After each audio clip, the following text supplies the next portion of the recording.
The Jogg Roggan Extravaganza.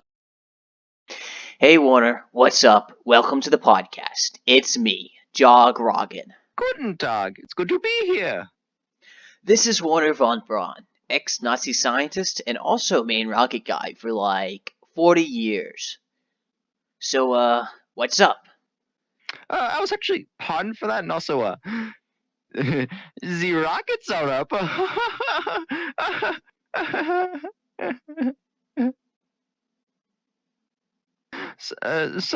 Have you heard of the V2 rocket? No, I haven't. Jamie, can you pull that up? Wow. That is a rocket. Yeah. It was one of the first rockets ever developed. It used the newly developed turbopump system to provide a high enough fuel pressure for continued flight. The V2 actually stands for Vergeltungsschwach 2. So, what happened after that? After that, oh, well, I suppose it was probably the Soviet launch of the Sputnik 1 probe into space. It was a repurposed ICBM with 4 side boosters, 2 stages, and a payload capacity of, let me think, 500 kilograms? Oh, wow. And then the Americans saw that the Soviets basically launched a round microwave into space and decided that the most logical course of action would be to spend billions of dollars trying to do it a little bit better. Oh, they built the Jupiter rocket out of another ICBM. It was 3 stages, and I think I had a payload of only 30 pounds. I think I heard of that. The Voyager probe? No, it was the Explorer 1 probe. That's, like, totally wrong time period. Okay then. And then what? The Russians thought they could do better than a little useless ball, so they built the Vostok 3K-3 rocket and launched the first human, Yuri Gagarin, into space. I believe it was a modified R7 rocket with better boosters and an increased payload capacity. Yuri Gagarin? I'm pretty sure he's been on the show before. Jamie, can you please pull it up? Oh, he probably hasn't, considering, he's been dead since 1968. They continued the pissing contest for a bit until I helped them build the most powerful rocket ever built. Yes, the Saturn V rocket. Whoa, really? Yes. It had 3 stages using 5 Rocketdyne J2 engines on its first 18,000 meters per second of Delta V, a payload capacity of 310,000 pounds to low Earth orbit, and a payload capacity of 107,000 pounds on a translunar injection. Is that big? Is it big? Yes! Yes, it is! Okay, I'm kind of scared by this. Yes, Security, get this guy out of here. Take his jacket. Leave him out in the cold. What? No! Nine, no!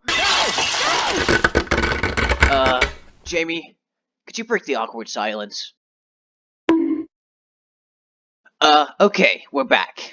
For the next guest, we have, Guinea Crons? It's actually Gene Kranz. Yeah, whatever. So, Gary, who are you? It's Gene, and I was mission director of NASA for over 34 years. So, rockets. Yeah, si, por favor. Right, so after the moon mission, space travel continued to develop at a pretty breakneck speed. An example of that is the Titan rocket that they used for the Voyager 1 probe, which is the first probe to ever leave the sun's SOI, or sphere of influence, in the late 70s. It had an approximate delta V, or delta velocity, of 18,300 meters per second across its 4 stages and 2 boosters. It could haul 34,000 pounds of cargo into low Earth orbit, or 8,200 pounds of cargo into heliocentric orbit, or a sun orbit. Now, up to this point, no probe had Whoa, ever. whoa. 18,000 pounds? Dang, rockets really lift a lot. That's not that much comparatively. There are much bigger ones that I know for a fact you personally have talked about. No, I don't think I actually have. Uh, After that, the next biggest innovation for spacecraft was probably the iconic space shuttle. For a while, it was probably the poster boy of American space supremacy. It was the first usable, refurbishable rocket that the world had ever seen. The spaceplane part of the space shuttle only had a delta V of about 1,000 meters per second. That was called the orbital maneuvering system. But it had a payload capacity of over 60,000 pounds low Earth orbit, with the rest of the actual rocket in the lifting system. The spaceplane part, the shuttle was pretty unique in the way that it landed. While all other pods landed vertically with the use of parachutes to slow them down, the shuttle actually landed horizontally on a runway like a regular plane, and then it used parachutes to slow it down. Its final flight was Have you ever actually tried DMT? What? Have you ever done DMT? No, no, what? Get out. Why? Get out. Why are you like... You know what? Failure is an option. I don't have to deal with this. Adios.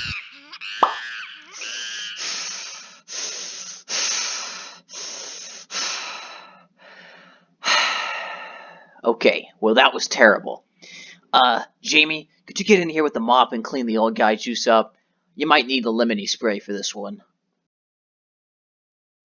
Mute the mic.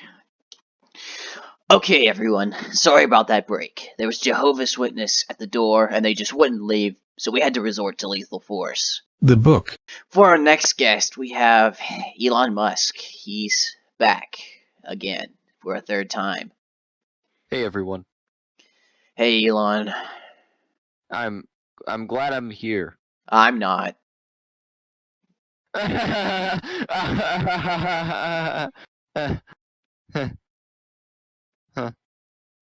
So, what did you want to talk about?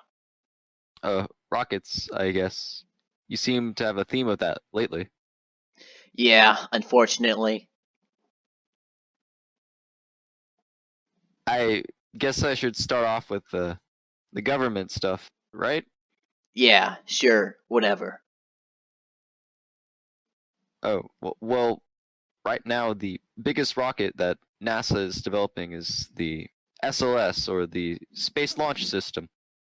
It has 2 stages with 2 side boosters, and its purpose is to take things to the moon. Oh wow, I'm so impressed. The most impressive thing about the rocket probably isn't its capabilities, but its cost, actually. It's taken over $25 billion to actually create the Space Launch System, and it isn't even nearing completion yet. And to put it into perspective, the entire development of the Apollo program and the creation of all of the infrastructure needed for space travel in the country was $152 billion in the 60s, adjusted for inflation, of course. It has taken 1/6 of the Apollo program's funding to create a rocket that is nowhere near being able to launch yet. If I had $25 billion, do you know what I would do? No. What would you do? I don't actually know.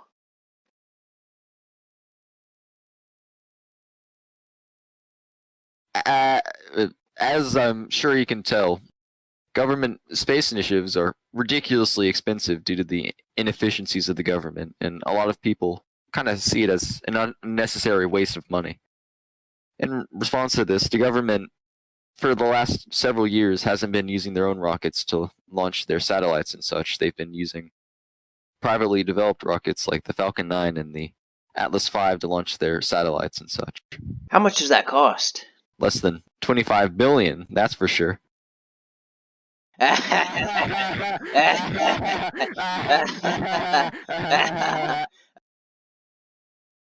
As of right now, it costs approximately $20,000 to put 1 single kilogram of mass into orbit on most rockets. But on the Falcon 9, it only costs about $2,800 per kilogram, making it actually the most economical rocket available at the moment.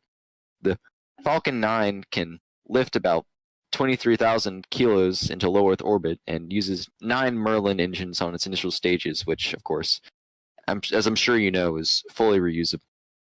The SpaceX Starship, which is in development, in addition to being fully reusable, is going to be able to bring over 100,000 kilograms into space at once, putting it at around $273 per kilogram in a low Earth orbit, which is really quite unlike anything the world has ever seen up to this point. Progress in developing it has come along nicely, and it could be ready as soon as 2020. Nah. Stop being a shill, Elon. Talk about the other guys.